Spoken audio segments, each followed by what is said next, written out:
Hi guys, কি কৰি আছে এতিয়া আপোনালোকে? কি খবৰ? ভাত হ'লনে নাই? ভাত খালানে নাই? মই এতিয়াহে চাহ খাইছোঁ। ভাত খাব টাইমত এতিয়া চাহ খাইছোঁ। ভাত বনোৱা নাই, ভাত বনাব লাগিব। 10-11-12 বাজি যাব ভাত খাওঁতে বনাওঁতে।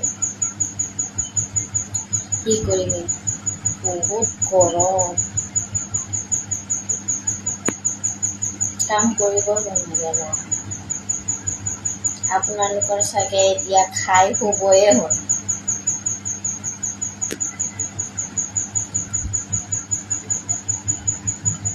কি বনাইছে আপোনালোকে? গুড নাইট, শুভৰাত্ৰি, সকলোৱে ভালে থাকক।